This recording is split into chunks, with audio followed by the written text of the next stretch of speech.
बिहार के मुख्यमंत्री नीतीश कुमार अब आश्रम की ओर प्रस्थान करेंगे। नीतीश ने इस बार का ऐलान खुद किया कि बिहार के लोगों ने उनको बहुत झेल लिया, अब जबरदस्ती से ही वो सीएम पद छोड़ेंगे और लालू के पुत्र को महागठबंधन के स्टीयरिंग की चाबी थमाएंगे। 24 घंटे में नीतीश ने 2 बार कह दिया है कि महागठबंधन के सीएम तेजस्वी यादव होंगे, लेकिन इसके बाद से ही बिहार में तहलका मचा हुआ है। सवाल ये भी उठ रहा है कि क्या नीतीश कुमार ने दबाव में इस बात का ऐलान किया? क्या नीतीश पर सीएम पद छोड़ने का दबाव बनाया जा रहा था, इसीलिए उन्होंने आरजेडी के साथ गुप्त समझौता कर लिया? सवाल ये भी है कि जब 2025 में उनको ये खेल खेलना था तो एनडीए से गठजोड़ क्यों तोड़ा? तो इसका एक ही मतलब है कि 2024 तक नीतीश कुमार महागठबंधन की कमान अपने हाथ में रखना चाहते हैं। वहीं एनडीए से अलग होने की बात करें तो नीतीश कुमार की बीजेपी से दिक्कत 2014 से ही है, जिसकी वजह से महागठबंधन बना। नरेंद्र मोदी और अमित शाह की लोकप्रियता नीतीश कुमार पचा नहीं पाते हैं। बीजेपी नेतृत्व के साथ नीतीश के तालमेल कई बार बिगड़े, लेकिन नीतीश कुमार मौके का इंतजार करते रहे। वहीं बीजेपी नेताओं के कुछ हाव भाव भी नीतीश को पसंद नहीं आता है। फिर आया पार्टी टूट का खतरा। पहले आरसीपी सिंह बागी हुए, फिर नीतीश को ये समझ आया कि आरसीपी सिंह बीजेपी के हाथ में खेल रहे हैं और उनके जरिए जेडीयू को तोड़कर बीजेपी नित्यानंद राय फिर आरसीपी सिंह को ही मुख्यमंत्री बनाने की कोशिश कर सकती है। बस यही मोड़ था जहां से नीतीश ने मन बना लिया कि उन्हें बीजेपी के साथ नहीं रहना है। उधर नीतीश के इस बदले अंदाज पर अब बिहार के बीजेपी प्रदेश अध्यक्ष ने भी नीतीश पर हमला बोला। उन्होंने ये तक कह दिया है कि जेडीयू के जाल में फंस चुके तेजस्वी कभी भी मुख्यमंत्री नहीं बनेंगे। खैर, मुख्यमंत्री बनने की बात अभी बहुत दूर है और चुनाव में भी वक्त है, लेकिन नीतीश ने अभी से ही अपनी चाल बदलकर साफ कर दिया है कि वो 2024 तक महागठबंधन की कमान अपने हाथ में रखना चाहते हैं। ब्यूरो रिपोर्ट, न्यूज़ चौक। केंद्र की राजनीति में भले ही सेंटर पॉइंट मोदी हैं, लेकिन बिहार में नीतीश कुमार ऐसे फंसे हैं कि निकलने का नाम ही नहीं ले रहे। लालू यादव और मोदी शाह की जोड़ी भी जो आजमाइश कर चुकी है। अकेले नीतीश कुमार सबके नाक में दम किए हुए हैं। अब नया शिगुफा है कि आरजेडी में जेडीयू का विलय। हालांकि नीतीश कुमार समेत पूरी पार्टी से खारिज कर चुकी है, लेकिन पिछले दिनों नीतीश कुमार ने अपने सियासी उत्तराधिकारी के तौर पर तेजस्वी यादव को नॉमिनेट कर दिया। इसके बाद से ही कयास लगाए जा रहे हैं। पहले ये बातें ऊपरी स्तर पर होती थी, वहीं पिछले दिनों उन्होंने महागठबंधन की बैठक में और सार्वजनिक तौर पर कैमरे के सामने भी कंफर्म किया। मगर क्या ये सब इतना आसान है? नीतीश की बात जेडीयू के नेता भी मानेंगे? आरजेडी के नेता कितने कंफर्ट होंगे? नीतीश के आने से आरजेडी को कितना फायदा होगा? ऐसे कई सवाल हैं। 2005 से अब तक भारत की राजनीति 360 डिग्री पर घूम चुकी है, मगर बिहार की नीतीश सुई टच से मस नहीं हुई। अब नीतीश कुमार ने लालू यादव के सामने टारगेट 2025 दिया है। मतलब कि अगर सब कुछ उनके मन मुताबिक रहा तो अगला विधानसभा चुनाव तेजस्वी यादव के नेतृत्व में लड़ा जाएगा। साफ साफ कहे तो अगर 2025 में महागठबंधन को बहुमत हासिल हुआ तो तेजस्वी यादव मुख्यमंत्री बनेंगे। अगर इस बीच किसी ने तंग किया तो नीतीश पल्ला झाड़ लेंगे। इस बात की चर्चा काफी जोरों पर रही कि जेडीयू का आरजेडी में विलय हो जाएगा। हालांकि नीतीश कुमार से लेकर ललन सिंह तक ने इसे खारिज किया, मगर जब नीतीश कुमार ने ही तेजस्वी को अपना उत्तराधिकारी मान लिया तो जेडीयू के नेताओं को अनपच होना तय है। जैसा कि बिहार बीजेपी का दावा है कि जेडीयू और आरजेडी का मर्जर 2023 में हो जाएगा। मतलब 2024 लोकसभा चुनाव से पहले इस प्रोसेस को पूरा कर लिया जाएगा। शायद इसी को टारगेट कर लालू यादव ने आरजेडी में कुछ भी बदलने का अधिकार तेजस्वी यादव को पार्टी से आधिकारिक तौर पर दिला दिया है। अब नीतीश कुमार के एक मूव का लालू और तेजस्वी यादव इंतजार कर रहे हैं। इसका पहला स्टेप यह है कि सभी को मैसेज दे दिया जाए कि तेजस्वी को नेता मान ले। इस काम को नीतीश कुमार ने पूरा कर दिया। लालू यादव चाहते हैं कि 2025 का मुकाबला बीजेपी वर्सेस आरजेडी हो। बीजेपी से जुड़े नेता भी यही चाह रहे हैं। बीच में नीतीश कुमार अटक गए हैं। दोनों ही बड़ी पार्टियां बीजेपी और आरजेडी इनसे निपट नहीं पा रही है। ऐसा कहा जाता है कि लालू यादव ने नीतीश कुमार को इस शर्त पर सीएम की कुर्सी सौंपी है कि 2024 तक नीतीश कुमार दिल्ली की राजनीति में शिफ्ट हो जाएंगे। तेजस्वी को 2025 से पहले कमान सौंप दे। अगर दोनों ही पार्टियों का मर्जर हुआ तो क्या इसका नाम राष्ट्रीय जनता दल यूनाइटेड होगा? ये सिर्फ अनुमान है।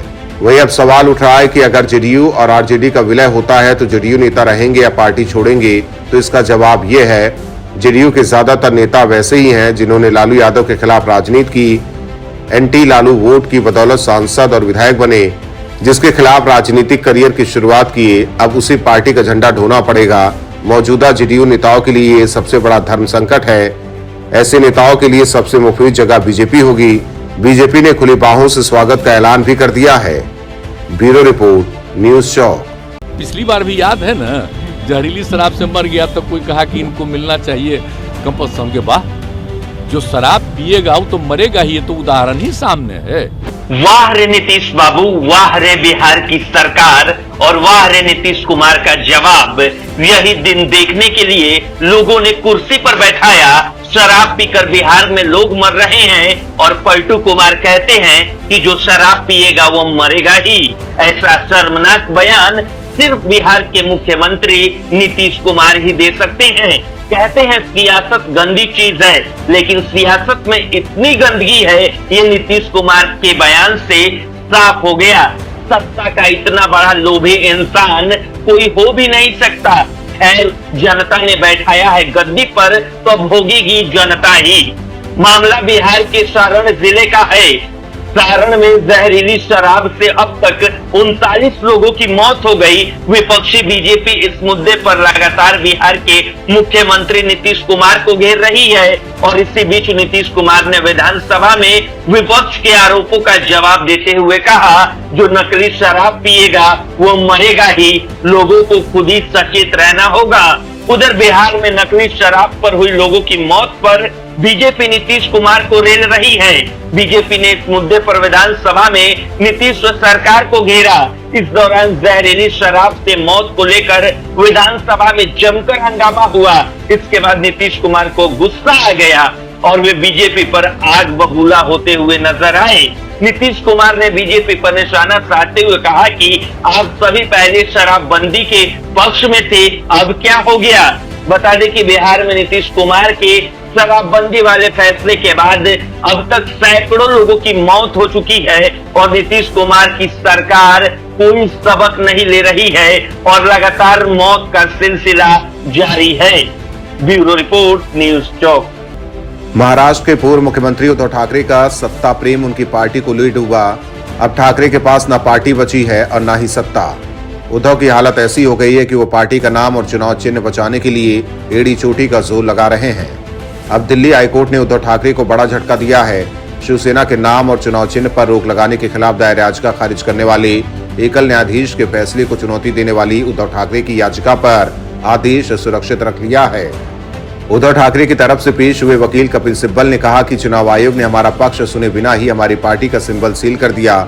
आज तक इतिहास में पहले कभी ऐसा नहीं हुआ।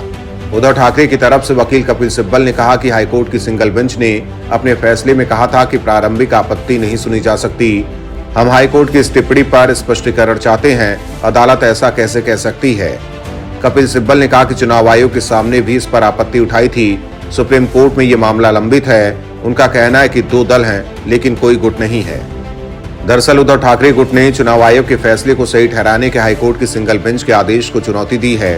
दिल्ली हाईकोर्ट की सिंगल जज की पीठ ने शिवसेना के चुनाव चिन्ह को फ्रीज करने के आदेश को बरकरार रखा था।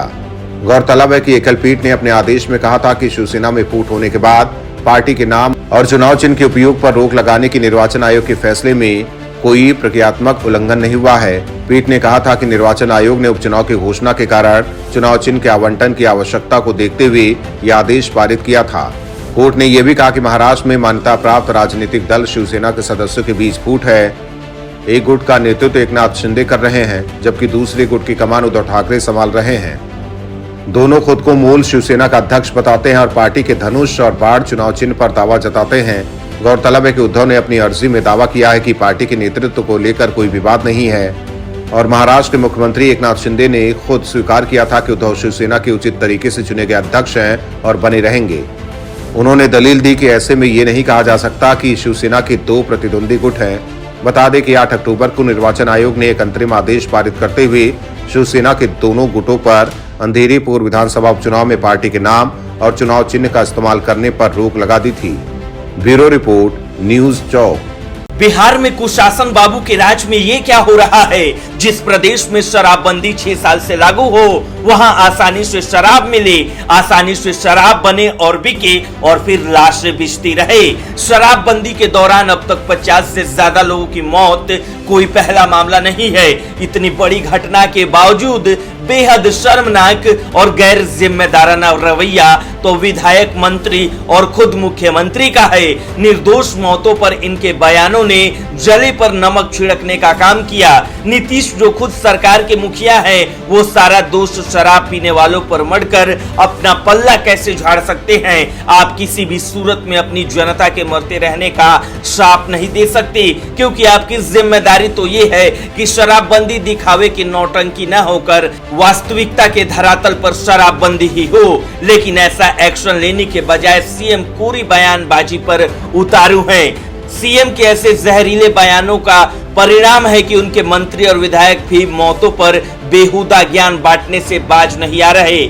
महागठबंधन में शामिल नेताओं के बयान लोगों के जख्मों पर तेजाब बनकर गिर रहे हैं। मुख्यमंत्री नीतीश कुमार के बयान से पहले बिहार महागठबंधन सरकार के एक मंत्री का बेतुका बयान सामने आया। आरजेडी कोटे से मंत्री समीर महासेठ ने तो एक बयान शराबबंदी वाले स्टेट में शराब को बर्दाश्त करने का नुस्खा तक बता दिया।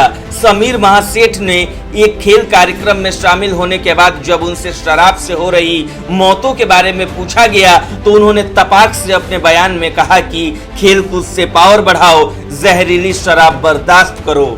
मंत्री यहीं पर नहीं रुके, आगे उन्होंने कहा कि बिहार में मिलने वाली शराब जहर है और इन जहरीली शराब को पीने और मरने से बचाना है तो इम्यूनिटी बढ़ाओ। इतना ही नहीं, आरजेडी के एक विधायक रामबली चंद्रवंशी ने तो जहरीली शराब से मौतों का मजाक ही बना दिया। उन्होंने कहा कि जहरीली शराब से लोग मर रहे हैं, दूसरी बीमारी और दूसरी दुर्घटना से भी लोगों की मौत हो रही है। वहीं राज्य के मुखिया नीतीश कुमार छपरा में मौतों के सवाल पर शर्मनाक तरीके से कहते हैं कि जहरीली शराब से शुरू से लोग मरते हैं, इससे दूसरे राज्यों में भी लोग मरते हैं। शराब कांड पर बिहार से लेकर दिल्ली तक बीजेपी नीतीश सरकार की लापरवाही के खिलाफ हमलावर है। विधानसभा अध्यक्ष अवध बिहारी चौधरी और नेता प्रतिपक्ष विजय सिन्हा में बहस हुई। कटघरे में नीतीश कुमार और उनकी सरकार है, लेकिन दुख की बात तो ये है कि मौत पर भी नीतीश के मंत्री और नेता जमकर सियासी रोटी सेक रहे हैं। Bureau report, news 24।